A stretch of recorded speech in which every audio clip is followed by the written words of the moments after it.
You know, sometimes life throws us a bone from the most unlikely of directions. I mean, if you'd told me that a sequel to a 10-year-old animated spin-off from the Shrek franchise would turn out to be a smart, funny, charming, poignant meditation on life, loyalty, friendship, self-sacrifice, aging, and the inevitability of death, and one of the best movies that I've seen so far this year, I'd have asked what brand of turpentine you've been drinking, because I want some. And yet, here I am, having finally caved in to the endless livestream questions and demands, polite requests that I watch and review Puss in Boots, The Last Wish. Well, I've watched it, and I'm happy to say that for once, the hype was well and truly deserved. This really is a fantastic movie that's way smarter and more mature than it has any right to be, grappling with big questions that'll mean a lot more to the adults in the audience than the kids they're with, and for me, it actually restored a little bit of faith that we're still capable of making great animated features. God only knows how this one actually happened, but I'm glad that it did.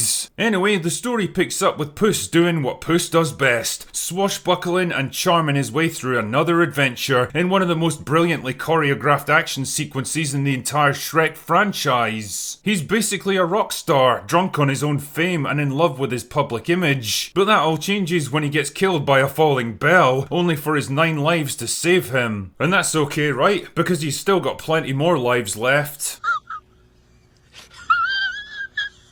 See, it turns out that all his years of reckless adventuring have finally caught up with him. He's only got 1 life left, and if he loses that, it's game over. Even worse, he gets confronted that evening by a mysterious bounty hunter who easily defeats him in battle, forcing him to go on the run. For the first time in his entire life, he's actually scared. Knowing he can't take the risk of being killed again, he says goodbye to his former persona and settles down for a life of retirement in a cat sanctuary, where he makes friends with a stray dog named Perito. It really seems like his days of fighting and adventuring are behind him. Well, that is until the 3 Bears crime family come looking for him one day. They want to recruit him to steal a magical map from Big Jack Horner, a map which shows the way to the wishing star, which grants 1 wish to whoever finds it. Naturally, it doesn't take Puss too long to figure out that he can use his wish to get all of his lives back, and before you know it, he's out of retirement and on his way to steal the map. Unfortunately, this brings him into contact with Kitty Softpaws, an old flame of his who's also out to steal the map, forcing them to work together to get to the wishing star before Jack Horner and the 3 Bears. So basically what you've got is 3 different factions all trying to reach the same objective first, each running into various problems and obstacles along the way, especially Puss, who's haunted by visions of the hooded wolf that's still pursuing him. But does he have what it takes to overcome his fears and win back the lives that he lost, or will this be his last adventure? I've got to admit, my main thought while watching The Last Wish was,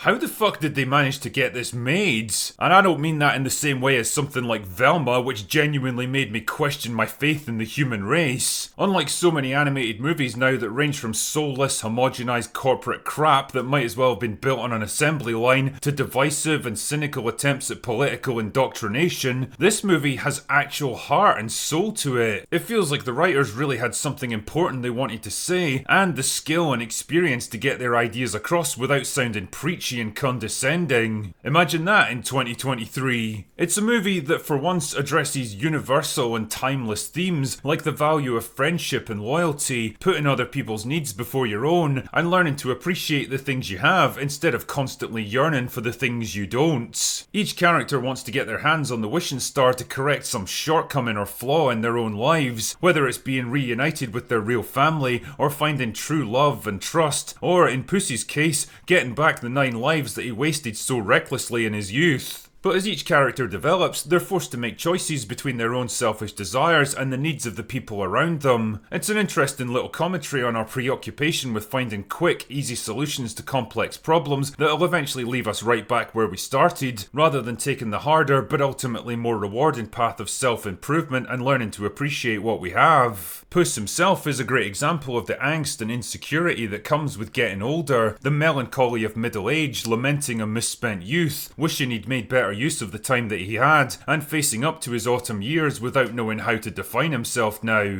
He's kind of lost without the false bravado that once protected him from the world, forced to face up to his own mortality for the first time, and the fear of dying that comes with it. And like so many other people reaching middle age, his first instinct is to see it as a problem to be solved rather than a natural progression of life. His arc is all about learning to accept the changes that he's going through, to embrace the new stage he's moving into and make the most of the time he has left. Just like the rest of us, he realises by the end that death is the one enemy he can never really defeat, but he's determined to enjoy each moment and cherish the life he has, instead of striking some hokey bargain to prolong the unfulfilling status quo. It's a much more mature and thoughtful perspective than you'd expect from a film like this, bringing home the point that the finite nature of life is what makes it so special in the first place. And all of this from a kids movie about an animated cat who fights with a sword.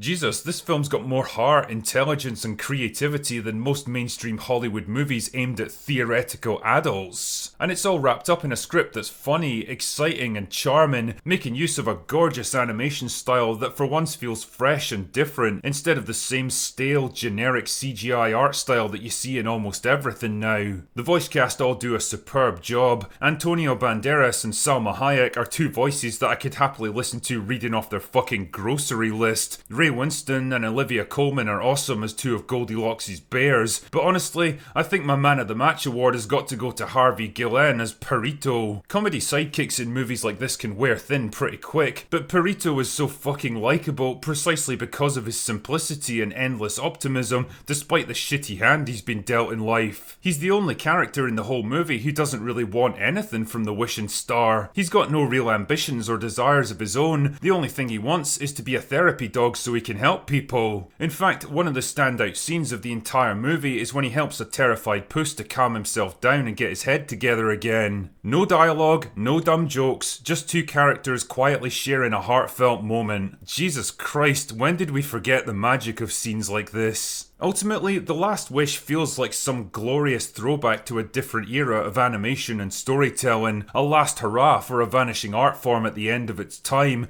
and a defiant stand against the garbage that's infected modern Hollywood. It's proof of the enduring power of universal themes and ideas, the impact they can still have, and the compelling stories that can still be woven around them. Politics and culture might be fickle beasts, and one year's zeitgeist might be the next year's dated and embarrassing, but for me, real storytelling is forever.